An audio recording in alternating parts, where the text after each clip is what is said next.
మనం ఇంతవరకు ఈ మిత్ర శబ్దం గురించి మాట్లాడుకున్నాం. ఇది చేస్తున్నాము నుంచి మనం తర్వాత ఫర్దర్ చదువుకుని వెళ్ళాలి. సా తాభ్యాం బాలికాభ్యాం సహ సంభాషణం కరోతి. జననీ పుత్రీభిః సహ పచతి. భవతీభిః సహ కా అసీత్. మీనింగ్ చెప్పండి ఈ సెంటెన్స్ ఒకసారి. భవతీభిః సహ కా ఆసీత్, దీని మీనింగ్ ఒకసారి చెప్పండి. ఇది వెర్బు అస్థికి పాస్ట్ టెన్స్ ఆసీత్. ఆసీత్ అంటే వజు వర్రు అంతే, ఉన్నారు అని. ఇది వెర్బ్ అన్నమాట. ఇప్పుడు భవతీభిః సహ కా, కా అంటే ఎవరు? కహ పుల్లింగం హూ అని, కా అంటే స్త్రీలింగంలో హూ అని. ఆమె ఎవరు అంటే స్త్రీ, ఆ స్త్రీ ఎవరు అని. అంటే భవతీభిః సహ మీతో పాటు కా ఆవిడ, ఆ స్త్రీ, ఏ స్త్రీ ఉన్నది, ఎవరు ఉన్నారు, ఆ ఎవరు అంటే స్త్రీ అనమాట. అందుకని సా కా అని అన్నారు అనమాట. కా అని. కహ ఆసీత్ అంటే అది ఎవడు ఉండెను, అది అనమాట. అది మొగాడు అనమాట. కహ కా అంటే అది. కా ఆసీత్ ఎవరు, ఆసీత్ అంటే ఉండెను, పాస్ట్ టెన్స్ అనమాట. కా అస్థి అంటే ఎవరు ఉన్నారు అని అర్థం. కా ఆసీత్, అస్థి కాకుండా ఆసీత్ అంటే ఎవరు ఉండెను అంటే పాస్ట్ టెన్స్. అస్మాభిః సహ అధ్యాపిక ఆసీత్. ఆసీత్, ఇక్కడ ఆసీత్ అంటే అస్థికి పాస్ట్ టెన్స్ అనమాట. ఆసీత్ అంటే ఉండెను, అస్థి ఉన్నది అని అర్థం అనమాట. సర్వైః సహ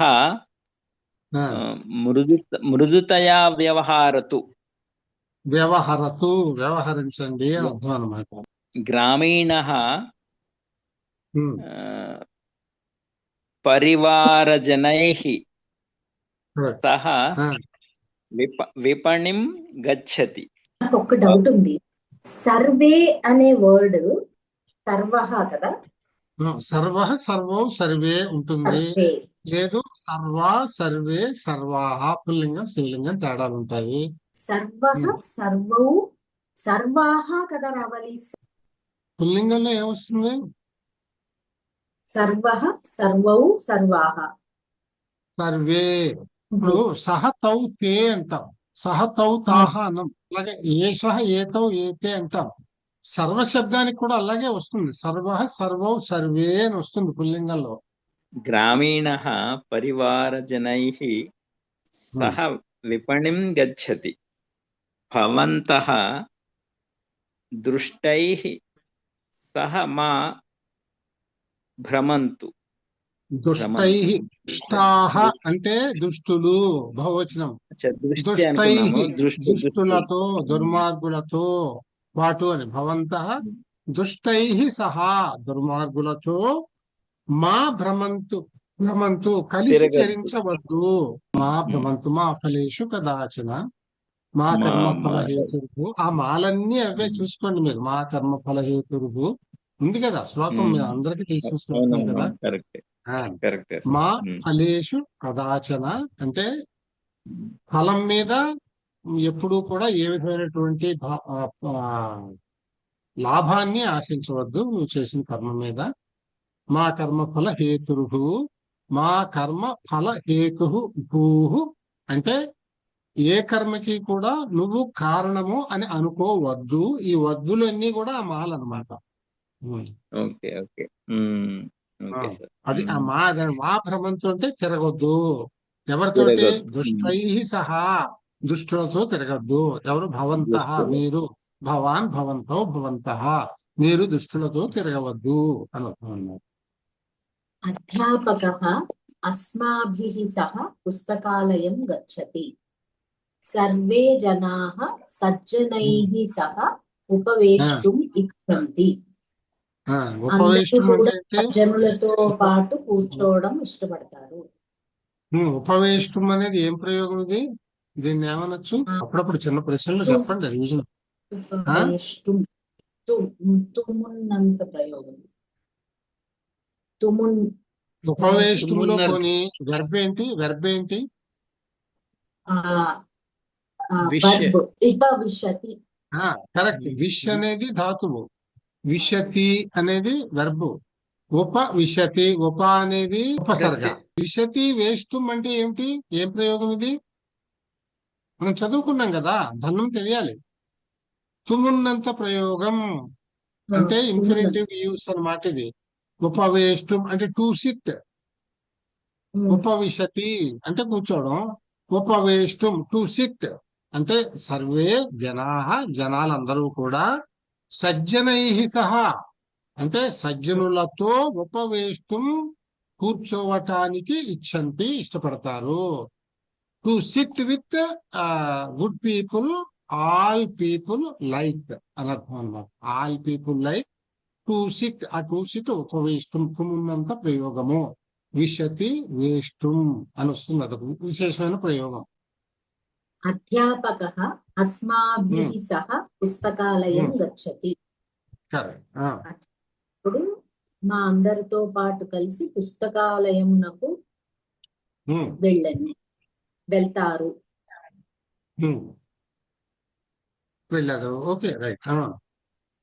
యూయం ఏతాః అంటే ఏతాభిః సహ కుత్ర అగచ్చత్. ఏముంది? కుత్ర అగచ్చత్, అగచ్చత. అగచ్చత్ వేరు, అగచ్చత వేరు. అది సింగులర్, ఇది ప్లూరల్, బహువచనం. మీరందరూ వీళ్ళందరితో సహా కలిసి ఎక్కడికి వెళ్ళారు?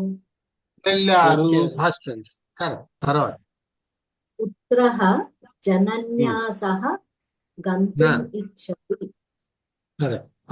ఇక్కడ దీని అర్థం ఏంటి? పుత్రుడు తల్లితో సహా వెళ్ళటానికి ఇష్టపడును. పుత్రుడు తల్లితో పాటు వెళ్ళడానికి ఇష్టపడును. ఈ గంతుం ఏం ప్రయోగం? ఇది కూడా తుమున్నంత ప్రయోగం. గచ్చతి గంతుం అంటే గమ్ అనే ధాతువు కనుక తుమున్నంత ప్రయోగం గంతుం. వయం ఏతే బాలికే అంటే తాభ్యాం బాలికాభ్యాం సహ ఉపవేష్టుం ఇచ్చామః. మళ్ళీ చెప్పు. వయం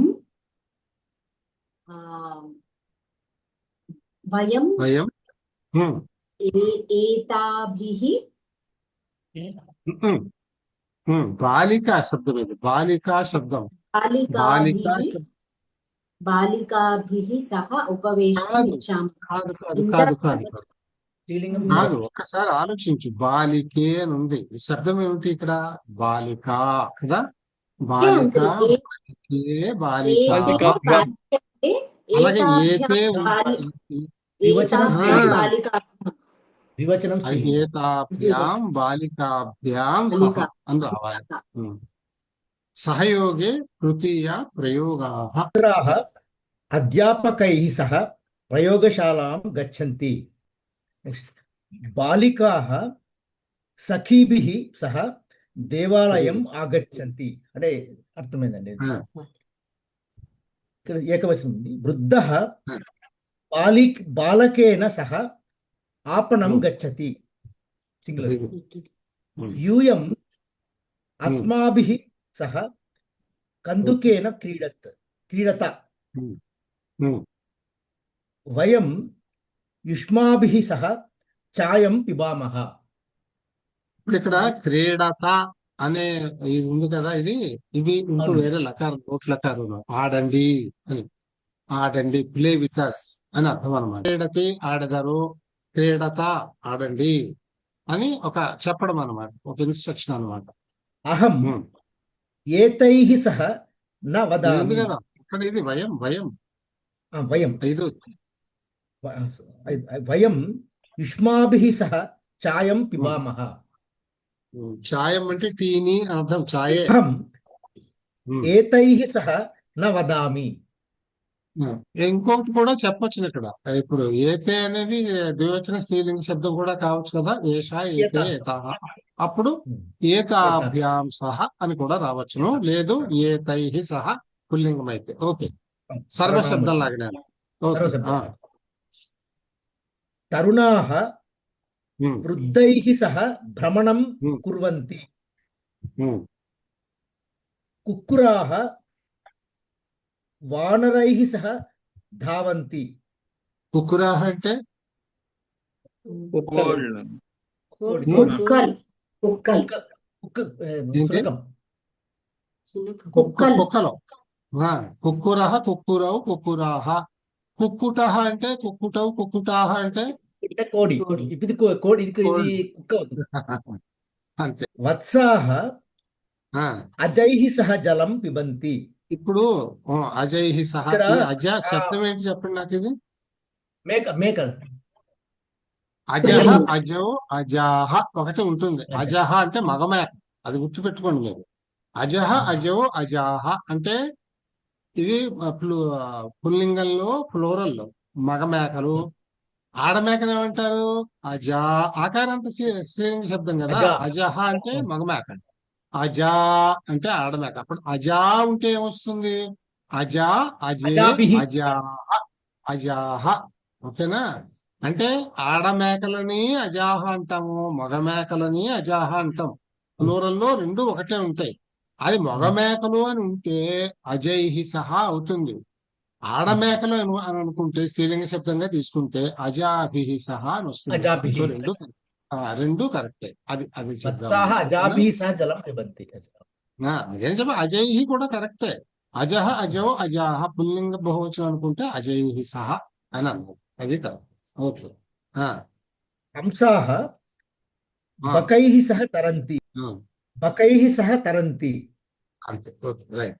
తర్వాత ఇప్పుడు ఇది కొత్తది చూడండి. ఇంతవరకు మనం చదివిన ఏంటి? సహయోగే తృతీయ అనేది పాణిని సూత్రం. అంటే సహ అనే పదం ఎప్పుడైతే ఉపయోగించామో మనం మాతో అని లాగా, అప్పుడు మనం తృతీయ విభక్తిని ప్రయోగించాలి అని చదువుకున్నాం. ఇది వినాయోగే తృతీయ అంటే కాక, నువ్వు కాక, వినా అంటే కాక అని ఎక్సెప్ట్ అని అర్థం అనమాట. ఆ శబ్దం వినా శబ్దం వాడినప్పుడు కూడా నేను వినా నాకెవ్వరు, నువ్వు కాక నాకెవరున్నారయ్యా అని మన పాట ఉంది కదా. అంచేత ఆ వినా అంటే excepting you, who do I have అని అర్థం అనమాట. అంచేత ఆ వినా శబ్దం వచ్చినప్పుడు కూడా తృతీయ విభక్తి వాడాలి. ఒక ఉదాహరణ చూడండి. రామేణ సహ సీత అస్తి. ఇక్కడ సహ శబ్దం వాడాం. సహయోగే తృతీయ సూత్రం. అంచేత తృతీయ రావాలి కనుక ఇక్కడ రామ శబ్దానికి తృతీయ రామేణ, రామ రామం రామేణ. సో రామేణ సహ సీత అస్తి అంటే రామునితో సీత ఉన్నది. ఇక్కడ అంటే ఇక్కడ రాముడు సీత ఇద్దరు ఉన్నారు. ఇక్కడ సీత ఒక్కతే, రాముడు లేడు. అంచేత ఇక్కడ ఏమంటున్నాం? రామేణ వినా సీత అస్తి అంటే రాముడు లేకుండగా సీత ఉన్నది. Except Rama, without Rama, except or without Rama Sita is there. So రామేణ వినా సీత అస్తి. అలాగే పుత్రేణ సహ జనక అస్తి అంటే పుత్రుడితో పాటు తండ్రి ఉన్నాడు. పుత్రేణ వినా జనక అస్తి, ఇక్కడ పుత్రుడు లేకుండా తండ్రి ఒకడే ఉన్నాడు అని అర్థం అనమాట. సో ఈ విధంగా సహయోగే తృతీయ, అలాగే వినాయోగే తృతీయ అనేది కూడా ఒక సూత్రం. సో వినా వచ్చినప్పుడు కూడా తృతీయ ప్రయోగం చేయవలసి ఉంటుంది అనేది ఇక్కడ విషయం అన్నమాట. వినాయోగే తృతీయ ప్రయోగాః